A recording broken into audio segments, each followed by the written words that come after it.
හරි පුතේ අපි ඊළඟට කතා කරමු හැරල්ඩ් ඩී ලැස්වේල් සංවේදන ආකෘතිය. හැරල්ඩ් ඩී ලැස්වේල් අපි දන්නවා දේශපාලන විද්‍යාවට සම්බන්ධ විද්වතෙක්, ඇමරිකානු දේශපාලන විද්‍යාඥයෙක්. නමුත් සංවේදන විෂයට අදාළ හැරල්ඩ් ඩී ලැස්වේල් සංවේදන ආකෘතිය පිළිබඳ විග්‍රහය අතිශය වැදගත් ආකෘතියක් විදිහට ඔයා මතක තබා ගන්න ඕන. නිරන්තරයෙන් ප්‍රශ්න ඇහෙන සහ විශේෂිත මූලිකාංග පිළිබඳව පැහැදිලි කරන ආකෘතියක්. අපි බලමු ලැස්වේල් ආකෘතියට අදාළව ඔයා දැනගන්න ඕන මූලික දේවල් මොනවද කියන එක. මෙන්න ලැස්වේල්ට අදාළව දැනගන්න මෙන්න මේ ටික 1948 වර්ෂයේදී ඇමරිකානු දේශපාලන විද්‍යාඥයෙක් විදිහට ලැස්වේල් තමන්ගේ සංවේදනයට අදාළ විග්‍රහ කිරීම තුළ ලැස්වේල් ආකෘතිය ගොඩනංවනවා. ලැස්වේල් ආකෘතිය පුතේ විශේෂ වෙන්නේ මෙන්න මේ හේතුව නිසා. මෙන්න මේ වගේ තත්ත්වයක්. මේ බලන්නකෝ, පළමුවෙනි ලෝක යුද්ධයේදී භාවිත කරපු ප්‍රචාරණ විධික්‍රම පදනම් කරගෙන, එහෙම නැත්නම් මේ ලෝක සංග්‍රාම අවස්ථාවන් වල ප්‍රචාරණයේ බලපෑම, ප්‍රචාරණ විධික්‍රම වල බලපෑම පිළිබඳ විග්‍රහ කරන්න තමයි ලැස්වේල් විසින් තමන්ගේ සංවේදන ආකෘතිය යොදාගන්නේ. එතකොට පුතේ සමකාලීනව පැවතිච්ච මේ ලෝක සංග්‍රාම අවස්ථාවන් වල ජනමාධ්‍ය ඔස්සේ සිදුවෙච්ච ප්‍රචාරණය සහ එහි බලපෑම පදනම් කරගෙන තමයි මේ ආකෘතිය නිර්මාණය වෙන්නේ. මේ ආකෘතියේ අපි බලමු මේ ආකෘතියේ මූලික ස්වභාවය, එහෙම නැත්නම් මූලිකාංග අතර ක්‍රියාකාරීත්වය කොහොමද නිර්මාණය වෙන්නේ කියන එක. ඔව් පුතේ, ලැස්වේල් ආකෘතිය ප්‍රධාන වශයෙන්ම මූලිකාංග පහක එකතුවක්. මේ බලන්න, කවුද? ඔව්, ලැස්වේල්ගේ සංනිවේදනය පිළිබඳ නිර්වචනය මතකයි නේද? ඔව්, යම් කිසිවෙක් යම් කිසිවක් කිසියම් නාලිකාවකින් යම් කිසිවෙකුට කිසියම් බලපෑමක් සඳහා ප්‍රකාශ කරනු ලබන දෙය සංනිවේදනය වේ. මෙන්න මේ නිර්වචනයට පදනම් වෙන කරුණු ඔස්සේ තමයි ලැස්වේල් තමන්ගේ ආකෘතිය නිර්මාණය කරන්නේ. ඒ ආකෘතිය තුල ප්‍රධාන ප්‍රශ්න පහක් විදිහට ඊට අදාළ ගැළපෙන මූලිකාංග ටික සම්බන්ධ කරලා මේ ආකෘතිය ගොඩනංවනවා. මොනවද මේ ආකෘතියේ තියෙන මේ කියන ප්‍රධාන මූලිකාංග? ප්‍රශ්න පහක්. කවුද? කුමක් කියයිද? කුමන නාලියකින්ද? කාහටද? කවර බලපෑමක් සඳහාද? මෙන්න මේ කියන ප්‍රශ්න පහට අදාළ බලමු මූලිකාංග ටික මෙතනම අපි හඳුනා ගන්න. මෙන්න බලන්නකො මූලිකාංග මොනවද? ඔව්, කවුද කියන එකේදී මෙතන අදහස් වෙන්නේ, ඔව්, කවුද කියන එකේ මෙතන අදහස් වෙන්නේ සංනිවේදකයා. කුමක් කියයිද කියන එකේ අදහස වෙන්නේ සංදේශය. කුමක් කියයිද? කුමන නාලියකින්ද කියන එකේ අදහස මාධ්‍ය. එහෙමත් නැත්නම් නාලිකාව. ඊට පස්සේ ඔව්, කාහටද? කවුද පුතේ? කාහටද? ඒ කියන්නේ ග්‍රාහකයා. අවසානයේ සංනිවේදන ක්‍රියාවලිය අපේක්ෂිත අරමුණ, එමන් නැත්නම් කුමන බලපෑමක් සඳහාද අපි මූලික වශයෙන් මූලිකාංගයක් විදිහට හඳුනා ගන්නවා බලපෑම විදිහට. මෙන්න මේ කියන මූලිකාංග අතර සංනිවේදකයා, සංදේශය, නාලිකාව, ග්‍රාහකයා සහ බලපෑම කියන ප්‍රධාන මූලිකාංග අතර අන්‍යෝන්‍ය සම්බන්ධය පැහැදිලි කරන්න තමයි ලැස්වේල් තමන්ගේ සංනිවේදන ආකෘතිය මේ විදිහට ගොඩනගන්නේ. තේරුණා නේද? රයිට්. මෙන්න මේ කියන මූලිකාංග සම්බන්ධයෙන් අපි ඊට පස්සේ විග්‍රහ කරගමු. බලන්න මූලිකාංග සංනිවේදන ආකෘතිය තුල.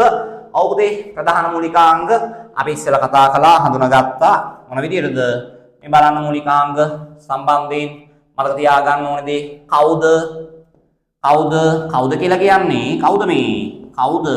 සංනිවේදකයා. සංනිවේදන ක්‍රියාවලිය තුලදී සංදේශය සම්පාදනය කරන කෙනා, ග්‍රාහකයා සමග සංදේශය හුවමාරු කරගන්න කෙනා අපි කියනවා සංනිවේදකයා. කුමක් කියයිද? ඒකේ අදහස වෙන්නේ මොකක්ද? කුමක් කියයිද කියන එකේ සංදේශය. සංනිවේදකයා විසින් ග්‍රාහකයා සමග හුවමාරු කරගන්න ප්‍රකාශනය තොරතුර තමයි සංදේශය කියන මූලිකාංගයට අයිති වෙන්නේ. කුමක් කියයිද කියන විග්‍රහයට අයිති වෙන්නේ. කුමන නාලියකින්ද? අපි කිව්වා ඉස්සෙල්ලත් නාලිකාව සංනිවේදකයා සිට ග්‍රාහකයා දක්වා සංදේශය ගමන් කරන සංදේශය සම්ප්‍රේෂණය කරන මාර්ගයට අපි කියනවා නාලිකාව කියලා. හරි. කාටද පණිවිඩය ලැබෙන්නේ? පණිවිඩය ලැබෙන්නේ පුතේ ග්‍රාහකයාට. එනම් සංනිවේදකයා තමන්ගේ සංදේශය කා වෙතද ලබා දෙන්නේ, කා අරමුණු කරගෙනද ලබා දෙන්නේ? ග්‍රාහකයා අරමුණු කරගෙන තමයි සංනිවේදන ක්‍රියාවලියේ නිරත වෙන්නේ. කුමන බලපෑමක් සඳහාද? බලපෑම සංනිවේදන ක්‍රියාවලිය මගින් අපේක්ෂිත අරමුණ මොකක්ද පුතේ? සංනිවේදන ක්‍රියාවලිය තුලින් අපේක්ෂා කරන්නේ අදාළ සංදේශයේ හේතු කොටගෙන ග්‍රාහකයා තුල වෙනසක් ඇති කිරීම.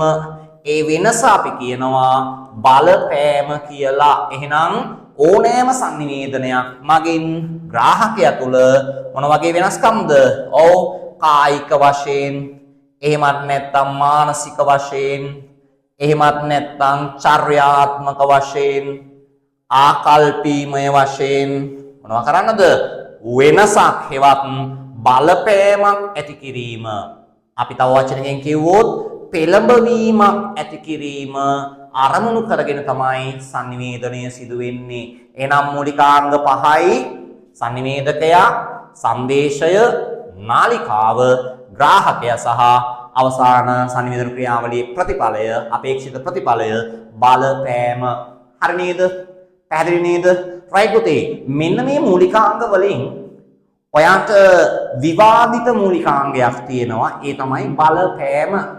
හරි. ඇරිස්ටෝටල් ආකෘතිය තුලත් බලපෑම තිබුණා. ලැස්වෙල් ආකෘතිය තුලත් බලපෑම තිබුණා. විභාගෙට ඔය බලපෑම සම්බන්ධ මූලිකාංගයේ ආවරණය වෙන ආකාරයට ප්‍රශ්න අහනවා. ප්‍රශ්න අහන රටාව තියෙනවා. ඔයාට මතක නම් මෙන්න මේ විදිහට මතක තියාගන්න. සංනිවේදන ආකෘතියක් තුල මුල්වරට බලපෑම පිළිබඳ හඳුන්වා දෙන්නේ ඇරිස්ටෝටල් ආකෘතිය තුල. නමුත් සංනිවේදන ක්‍රියාවලියේදී බලපෑම පිළිබඳව පැහැදිලිව විග්‍රහ කරනු ලබන්නේ ලැස්වේල් ආකෘතිය තුල. නැවත කියන්නම්, සංනිවේදන ආකෘතියක් මගින් මුල්වරට බලපෑම පිළිබඳ හඳුන්වා දීම කරන්නේ ඇරිස්ටෝටල් විසින්. හැබැයි බලපෑම පිළිබඳ පැහැදිලිව විග්‍රහ කරන්නේ ලැස්වේල් ආකෘතිය තුල. තේරුණා නේද? රයිට් පුතේ. අපි ආකෘතියේ මූලිකාංග ගැනයි කතා කළේ. බලමු අපි ලැස්වේල් ආකෘතියේ ලක්ෂණ මොනවද කියලා. අපිට මතක තබා ගන්න හරි පහසුයි. ලැස්වේල් ආකෘතිය මූලිකාංග 5ක් පිළිබඳව විග්‍රහ කරන්නේ රේඛීය සංනිවේදන ස්වභාවය පදනම් කරගෙන. මතක තියාගන්න, ඇරිස්ටෝටල් ආකෘතියේ මූලිකාංග 5ක් තිබුණා. ඒ හා සමානවම ලැස්වේල් ආකෘතියේ පුතේ මූලිකාංග 5ක් තියෙනවා. ඇරිස්ටෝටල් ආකෘතිය රේඛීය ආකෘතියක් වගේම ලැස්වේල් ආකෘතියක් රේඛීය සංනිවේදන ස්වභාවය පදනම් කරගෙන තමයි ගොඩ නැගෙන්නේ. තේරුණා නේද? අනිත් පැත්තෙන් පුතේ මතක තියාගන්න ලැස්වේල් ආකෘතිය තුල රේඛීය ආකෘතියක් වන නිසාම ප්‍රතිචාර හෝ ප්‍රතික්‍රියා සම්බන්ධයෙන් ප්‍රතිචාර සම්බන්ධයෙන් හැදින්වීමක් ඇතුළත් වෙන්නේ නැහැ. රේඛීයයි නම් එහෙම නැත්නම් ඒකමාර්ගිකයි නම් ප්‍රතිචාර හෝ ප්‍රතිපෝෂණ සඳහන් වෙන්නේ නැහැ කියන එක ඔයාලට මූලිකව සරලව මතක තියාගන්න පුළුවන්. අනිත් පැත්තෙන් සංනිවේදන බාධක මේ ගැන සඳහන් වෙන්නේ නැහැ. නමුත් මේ ආකෘතියේ විශේෂිතම තත්වය, විශේෂිතම හඳුන්වා දීම විග්‍රහය තමයි බලපෑම. බලපෑම පිළිබඳව විග්‍රහ කිරීම, බලපෑම පිළිබඳව වැඩි අවධානයක් දැක්වීම මේ ආකෘතිය තුල විශේෂ ලක්ෂණයක් විදිහට අපිට හඳුනා ගන්න පහසු වෙනවා. ඊට අමතරව මේ ආකෘතිය පුතේ අපි කිව්වනේ ලෝක සංග්‍රාම අවදී ප්‍රචාරණ විනික්‍රම වල බලපෑම ඔස්සේ මේ ආකෘතිය නිර්මාණය කරපු තත්වය ගැන. ඒක නිසා මේ ආකෘතිය තුල දේශපාලනික දෘෂ්ටි කෝණය. දේශපාලනික දෘෂ්ටි කෝණය ඇතුළත් වෙනවා.